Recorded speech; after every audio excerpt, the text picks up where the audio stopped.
Alright folks, what is up? This is One Big Bugger. Oops, wrong button, excuse me. But I am coming at you with Euro Truck Simulator 2, and this is my breakdown video of beginner trucks and of high-end trucks. Sorry, I lost my train of thought there for a minute.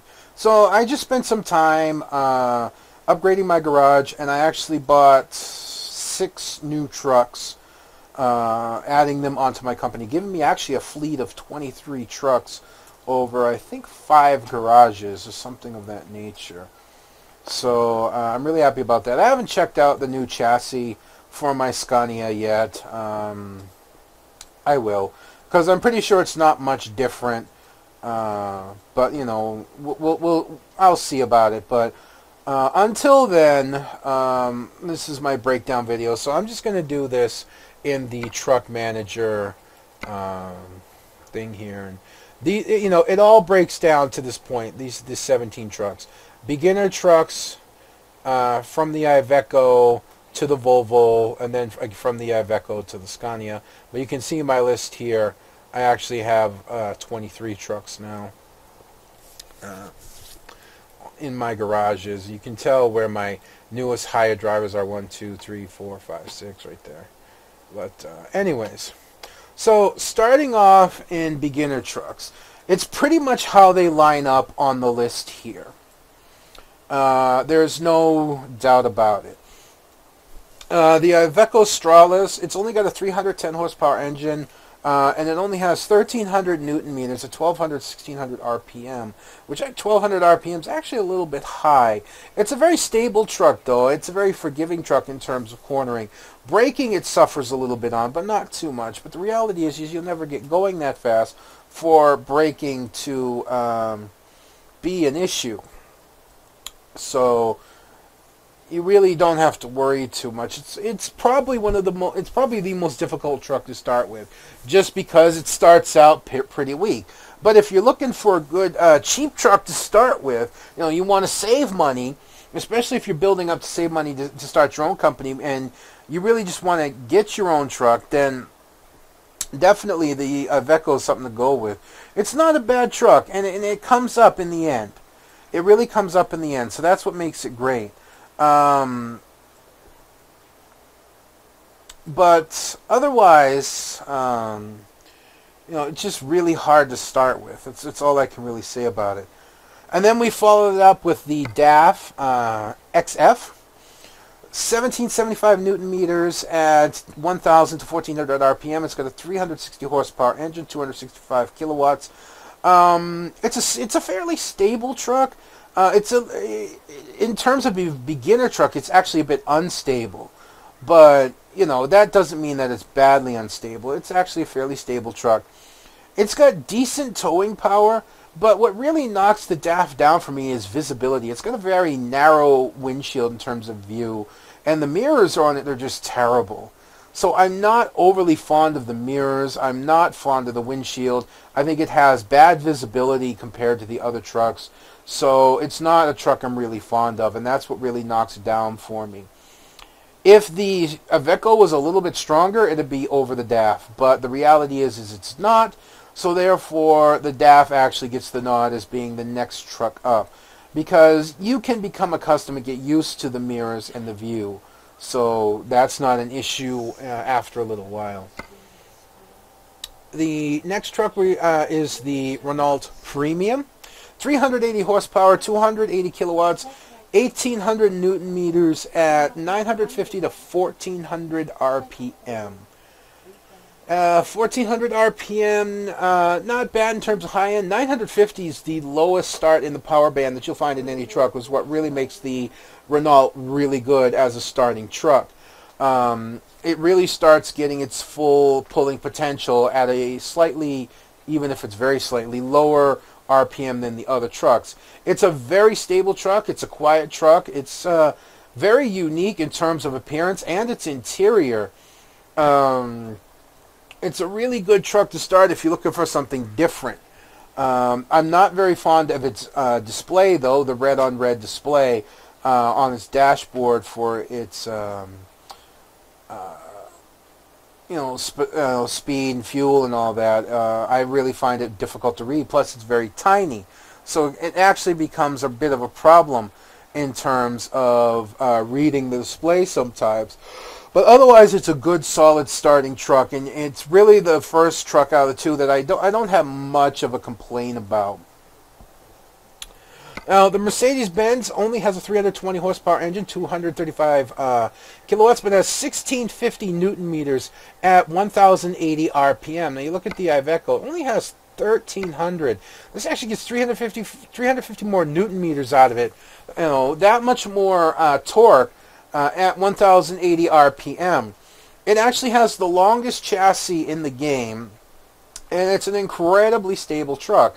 The Mercedes manages to pull off a lot more pulling power with a weaker engine at 320 horsepower, and it has great visibility, and it has a great sound. I love the way that it sounds in the vanilla game. It's just that strong. So that's why it gets placed up in this position that it does, above the Renault, the DAF, and the Iveco. It does so much more with so much less, and like I said, the stability on the truck is absolutely amazing with the long chassis and actually the very low cab. So everything about that truck is just truly amazing.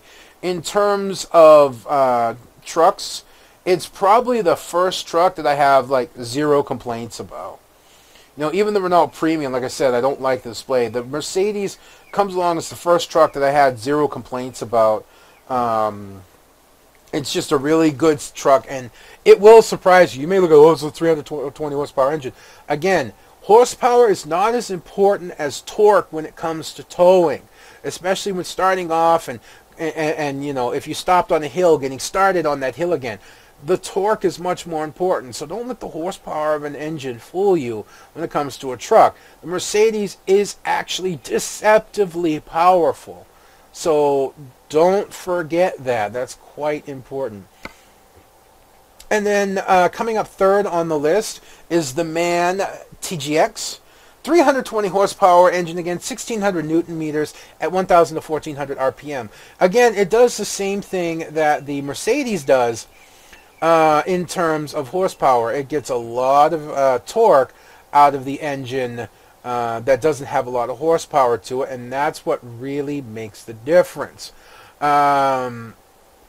The reason that the MAN gets a nod over the Mercedes, because they're basically the same, is the MAN is actually an even more stable truck. It's just a broad truck. I call it the pit bull, the bulldog of the Euro Truck series. It's just a big, wide, burly truck. It's got big mirrors on it. It's got a huge windshield that you get beautiful front views out of, and all these amazing things. And because of those little differences, it gets a nod over the Mercedes-Benz. And then, of course, the Scania R and the Volvo, in my eyes, are tied in terms of being the top truck. The Scania, as you can see here, and actually, give me 1 second, please. My headphones are a little twisted, and it's driving me nuts. All right, then, there we go. So, yeah, it has a 360 horsepower engine, 265 kilowatts, 1850 newton meters at 1000 to 1300 RPM. It's really stable, although I gotta be honest, it's not quite as stable as the MAN or the Mercedes.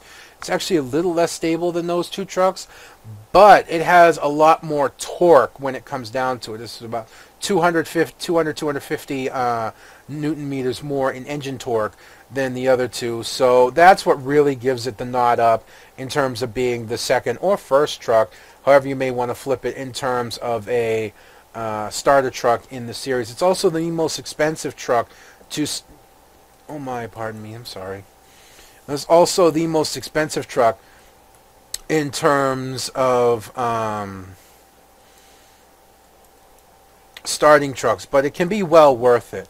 Like I said, ultimately powerful, fairly stable, good views, really good mirrors. It's just a really great truck to start with. And then we have the Volvo Vh 1316, 1900 newton meters at 1000 to 1400 RPMs at a 380 horsepower engine, 280 kilowatts. Again, the most powerful truck in the game. It is the Lincoln Navigator, if you will, of trucks. It's more luxury than the other trucks. It's very quiet. It's very very strong, very stable. It's a really good truck, and I hate to admit it because I have personal gripes about it.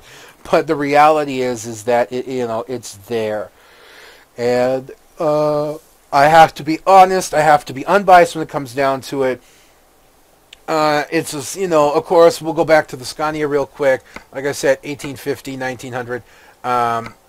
It doesn't make all that much of a difference, but there it is. There is the difference. So it is the strongest starting truck. It's very stable. Again, I think the Man is more stable, but the fact that it has just that much more pulling power, and even that little bit more pulling power than the Scania, that of course puts the Volvo into the #1 spot in terms of beginner trucks. But again, I kind of put the Scania and the Volvo as tied, because the truth is, the differences are so small, and the stability and the views and everything about the two trucks when it comes to the dashboard and all that are equal, that they're basically tied. I mean, you're not going to notice a pulling difference between the two trucks. You're just not. And of course, we have our tween truck. I'm really not going to go over the Renault Magnum because you can't buy it till level 10, and you may get it and want to go with it. It's a really good, solid truck for its space. It'll do really well on a 25-ton loads. But if you're starting to mod stuff in, well, we're going to get to that here. In terms of when you get your truck to high end, when you start buying, if you buy the most expensive truck, you start modding your truck up. And when I say modding, I don't mean modding in stuff. I mean, basically when you start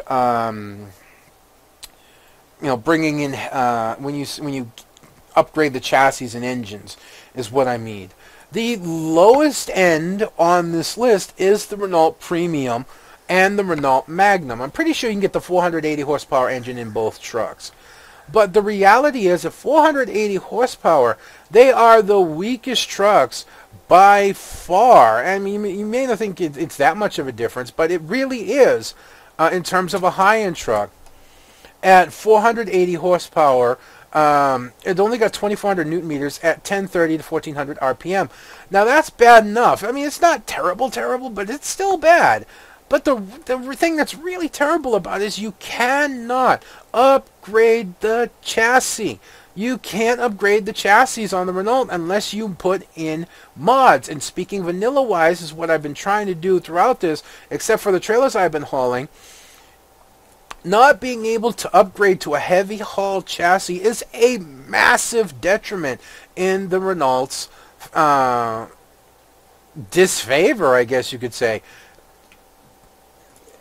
Without being able to put on the extra axle with the extra wheels, the Renault's going to suffer under heavier trailers. If you're modding in heavy trailers and you don't mod in a chassis, it's going to suffer.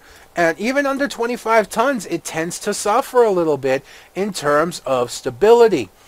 It just doesn't have it. And it doesn't have the towing power. It's going to suffer on hills and climbs.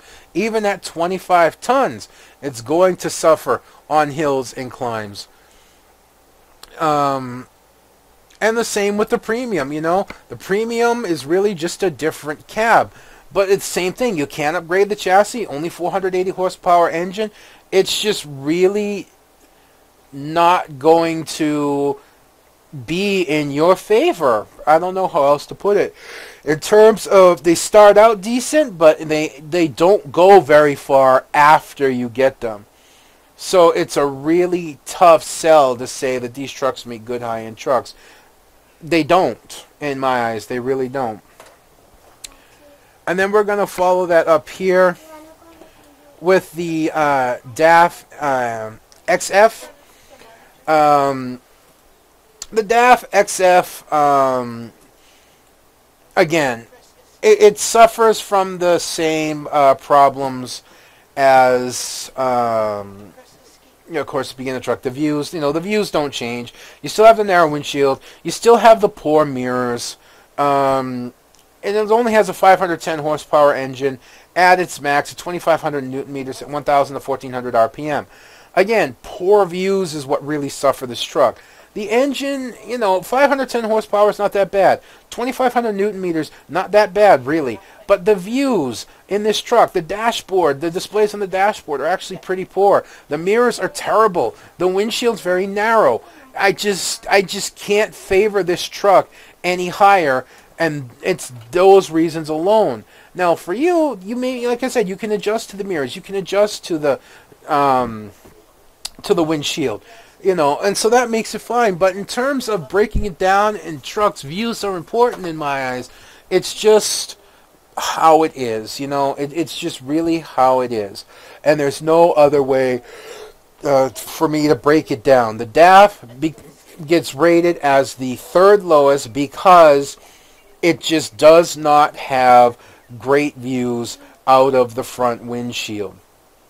The mirrors are poor, the display is poor, and the reality is once you upgrade it, she gets a little bit unstable, and I don't know if it actually I didn't see that it actually can upgrade beyond a 6x2 chassis. Again, you can't upgrade to a 6x4 chassis. Again, not being able to get that extra stability, extra towing, extra wheels down really, really, really makes the DAF suffer in terms of where I'm going to place it, in terms of it does hurt stability, it does hurt the handling of the truck and all that when hauling heavier trailers. So the reality is that it's going to remain just above the Renault Magnum and the Renault Premium, just because it can at least get one extra axle on there. After the Renaults, at this point, you can actually flip a coin in terms of all these other trucks and which one you really want to drive. I do rate the Iveco Stralis as next. 560 horsepower engine. That's a big leap from its start engine. 418 kilowatts, 2,500 newton meters at 1,000 to 1,575 RPM. Now what gets me is, look at 510 horsepower, 560 horsepower, newton meters don't change, yeah? Newton meters don't change. 2,400. At 480 horsepower, the Iveco with a 560 horsepower engine only has 100 more newton meters than a 480 horsepower engine. Yeah, it's a strong truck. It does really well. It does have a 6x4 chassis. It has good views. It actually sounds really good now that they have the actual truck in there. And it's got good views. It's got good mirrors. It's got a good display. It's a good, solid truck. And when it gets to this point, this is, again, the first truck. Well, not again, but it's like what I meant was when I get to this point in the list. This is pretty much the first truck I don't have a complaint about. And that's, what's really important is that it's a good truck all around. It has all the fundamentals down. It can take the heavy loads. It's very forgiving. It's very stable. It's decently strong. There's no reason to really detriment this truck whatsoever. Again, I just kind of lift my eyebrows at the fact that it has a 560 horsepower engine, but only has 100 more newton meters than a 480 horsepower engine. But, again, changing the transmission may mean a difference in terms of what you get for torque, because the ZF AS-Tronic R is not the best transmission that you can have in the truck. And then, again, I feel like you could toss this up with the Mercedes here. 598 horsepower engine, 2,800 newton meters at 1080 RPM. Again, what else you say? The longest chassis in the game. It's probably the most, it compares to the Man in terms of stability in truck. It's deceptively powerful. You say, well, it's got almost 600 horsepower engine. It's still deceptively powerful. It will truly surprise you when you drive it, whether it be low end or high end. It'll always come through for you. It's a really great truck. It's really strong. Again, it does a lot with a little bit. And in terms of truck, I think despite having the longest chassis, it actually has the smallest cab. And you look at the other trucks, the cabs are like fair size. You look at the DAF, you look how big that is. You look at the Iveco, you see how far back that goes.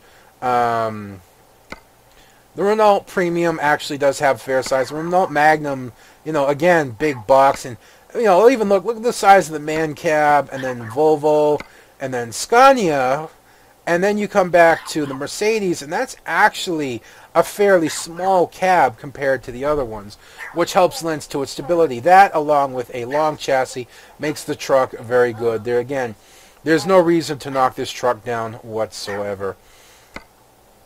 And then here's our three-way tie. The MAN TGX XXL, 680 horsepower, 500 kilowatts, 3,000 newton meters at 1,000 to 1,400 RPM. Again, it's the bulldog of the road. It's got, like I said, it's amazing windshield, big mirrors. It's incredibly stable, very forgiving, probably the most stable truck in the game. It's a great truck to drive. It'll come through for you and everything. It'll take the heaviest loads, not complain, and it'll handle those corners fairly well. That's not to say you can't tip it, but it will forgive you more for your mistakes than any other truck. So it's just an awesome all-around truck, and it's actually, like I said, it's worked its way into a new favorite position into my heart. Not my most favorite, but it's pretty damn close. And then the Volvo Fh 1316, the most powerful truck in the game, 3,550 newton meters and 1,050 to 1,400 RPM. 750 horsepower at 551 kilowatts. It's actually really stable. It's truly stable. It's, you know, incredibly powerful. This truck will hook up to the heaviest loads and just go. Hills, mountain climbs, it'll just handle everything like a champ.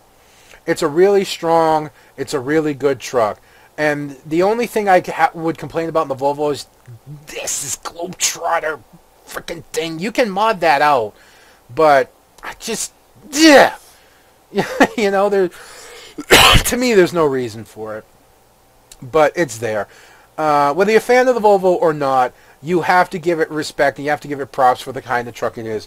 It's forgiving, you know, meaning it's stable. It's incredibly powerful. It's really good. And if you're looking for like a truck that's more luxurious and quieter on your hauls, then Volvo is really the way to go. There's just that, you know. And then finally, the Scania R top line, 3,500 newton meters at 1,000 to 1,350 RPM at 730 horsepower at 537 kilowatts for the engine. Like I said, it's so minutely different between the Volvo that it really doesn't make a difference. The real difference comes, of course, in the way it looks and in the way it sounds. Now, I don't have a vanilla sound in my game for the Scania. I just don't.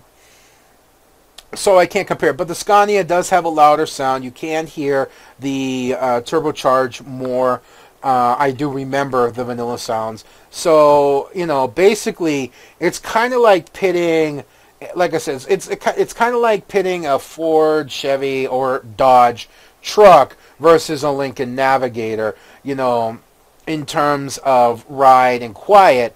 But power-wise, torque, horsepower, the differences are so minute. Like I said, you won't notice it when you tow. You just won't notice it.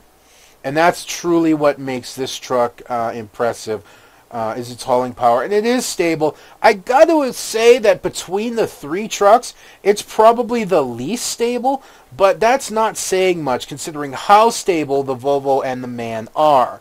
You know, it's still pretty forgiving. But the MAN is probably the most forgiving. The Volvo's probably a little bit more forgiving than the Scania. But, again, compared to the Volvo, not enough to really be appreciable. And that the only reason the MAN rates in at third is because, you know, it is enough of a difference. 3,500 newton meters, 3,500, you know, 3,550 versus 3,000. 500 kilowatt engine versus 550, and 500, almost 40, or 537. So that's the only reason the MAN rates down there. But the three of them are just so strong and so powerful, it's not going to matter all that much. So there you go, folks. That's the breakdown of the beginner trucks and the high-end trucks. Again, there's really no such thing as a bad truck, except for the Renault's high-end trucks, in my personal opinion, but that's just one man's opinion. And that's all that all these videos have been, is just one man's opinion. I'm glad I've been able to help those that have enjoyed my videos on this, and I hope to continue putting out videos that maybe will help people, or maybe they'll just enjoy, or maybe a little bit of both. If you could leave a comment down bottom, rate, and subscribe, that would be really, truly awesome. So until next time, folks, this is One Big Bugger. I will be signing out, and I'll see you on the road.